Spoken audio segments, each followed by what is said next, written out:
Welcome to Keto Meals and Recipes.com. Today I'm going to show you how to make my version of a gluten-free, low-carb, somewhat copycat keto version of chicken fries. As well, I will include the delicious dipping sauce that usually is served with it if you buy it at Burger King. I have to tell you, this is not exactly like that recipe because it is adapted. I think you'll like these chicken fries because they're a great party snack. Or you can do as I do, pack them for my son's school lunch or work lunch. To make the chicken fingers into a complete lunch, all I do is take a few of the fingers, serve a side salad, and there you have a very healthy and nutritious lunch. But the best part of all is if you make these chicken fries in a huge batch, even if you're just cooking for one, once they're made, you can freeze them as prep-ahead meals. Now, the macronutrient ratio for the chicken fries is 1.8 to 1, with 2.4 grams of total carbs, 1.1 gram of soluble fiber, 0.6 grams of insoluble fiber, resulting in only 0.7 grams of net carbs per chicken fry. I do hope that this information for individual fries will help you to determine how many fries you individually can enjoy.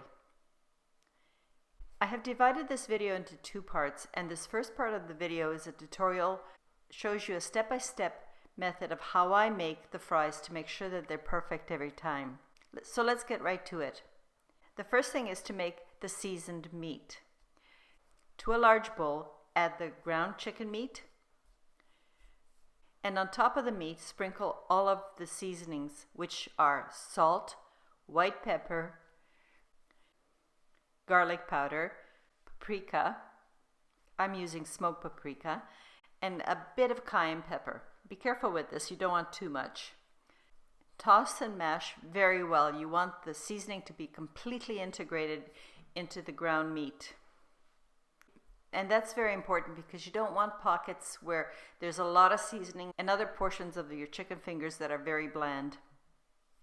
So just keep tossing and mushing until you're sure that everything is well combined. Next, I'm going to line my baking sheet, not a full-size one, but a half-size one that is 9 by 11 inches or approximately 23 by 28 centimeters. Having done that, transfer your seasoned meat onto the baking sheet, and then either with a spatula or your hand, spread the seasoned meat onto the baking sheet. Because you want to make little wedges that are all the same size, try to make sure that you spread the meat right into all the corners and edges of the pan. And then flatten it down to try to get as even of a layer as you can. Having spread all my meat onto the baking sheet, here you have two options. You can cut this sheet of meat into 32 sections and then freeze the meat. Or you can place the baking sheet into the freezer and let the meat fully harden and then cut it into 32 pieces. Whichever method you do, the meat does have to harden and be as solid as possible before you continue with the next step, which is doing the coating layer. And I'd like to state that I like to freeze the meat because it makes the whole coating process a lot easier. Now, for the coating stations, I'm going to take 3 bowls. In the first bowl, I'm going to add my whey protein isolate powder. But if you don't want to use whey protein isolate, you could substitute with coconut flour or even lupin flour. I prefer the whey protein isolate because my son doesn't like the taste of coconut flour. You know, we all have our own personal preferences. In the second bowl, I'm going to add my eggs. Then I'm going to whisk them so that the whites and the yolks are completely integrated in a homogeneous liquid. In the third bowl, I'm going to add and combine my grated Parmesan, my whole psyllium husk. Then with your hands or a fork, toss to combine these two ingredients before adding the seasoning. Then season with salt, garlic powder, and the paprika. And then just stir together until this mixture is well combined. The coating of these chicken fries is a pretty standard procedure that you do with other recipes. Begin by first coating each of the fries with the whey protein isolate powder. Toss and turn, making sure that the entire surface is fully coated, and then dust off any extra protein powder. Next, dip and coat chicken fry in the eggs. Next, using your forks, transfer the chicken fry to the bowl with the psyllium husk and Parmesan mixture. Toss and coat well, and remove any excess. As you complete each of the fries, place the coated chicken fry on the platter, and then just repeat until all 32 chicken fries have been coated. But when you're putting them on the platter, lay them down in a single layer. By this point, you'll notice that the fries are just starting to thaw, but are still easy to handle because they're firm, and this will make it easier to put into the frying pan. For the frying, I personally prefer to use my deep-sided wok, but you can use any deep-sided frying pan or skillet that you have on hand.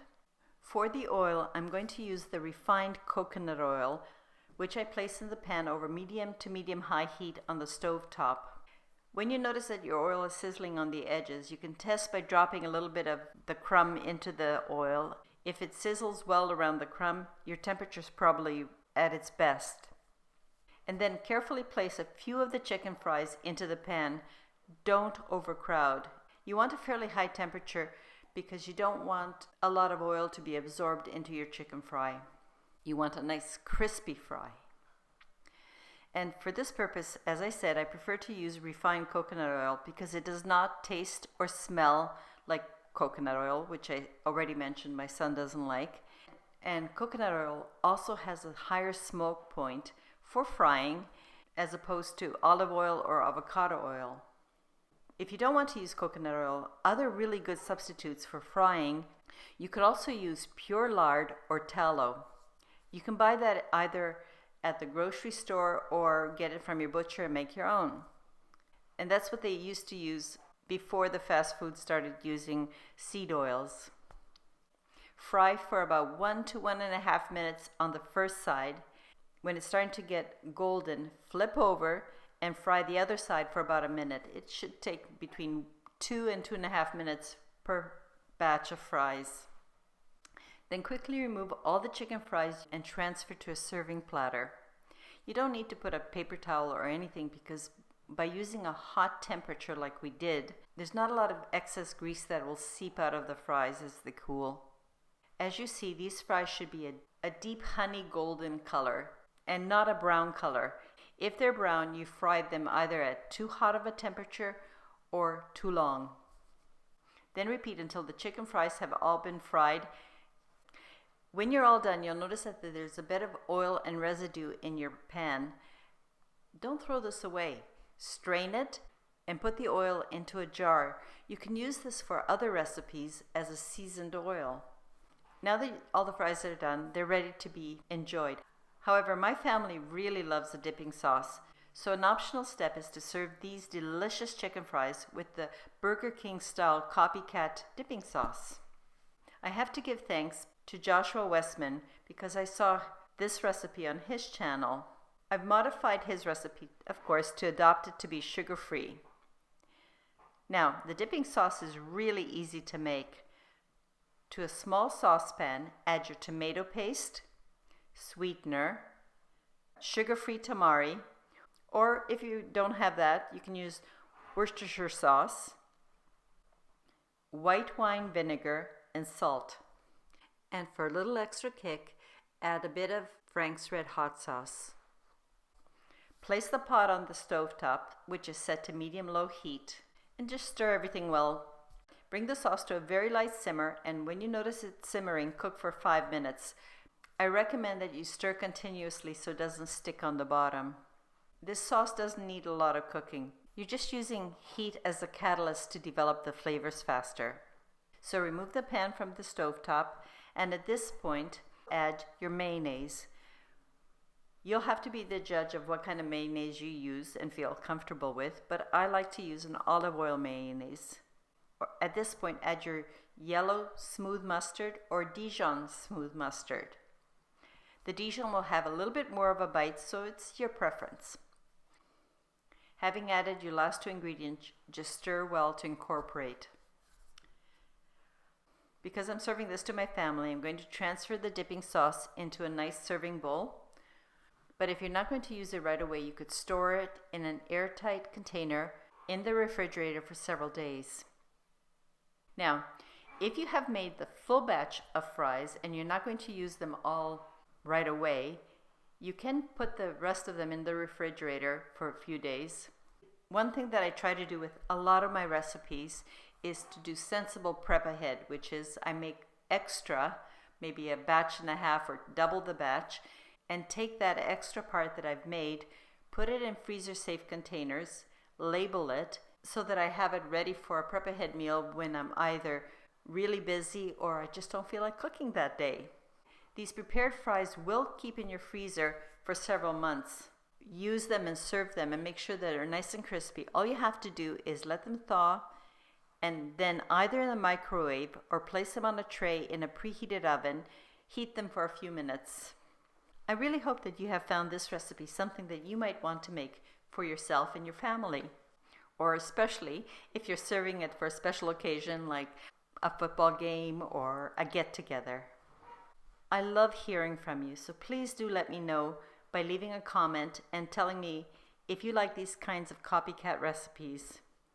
Your opinions and comments matter, so I do hope that you take a moment and leave a comment. I'd like to thank you for taking the time to watch my video. This truly helps my channel and means a lot to me. And please do check out the end links for more party snacks, easy lunches and dinners that use chicken as the main ingredient. But most of all, please come back when I post my next video. Until we meet again, have a wonderful day. Cheers!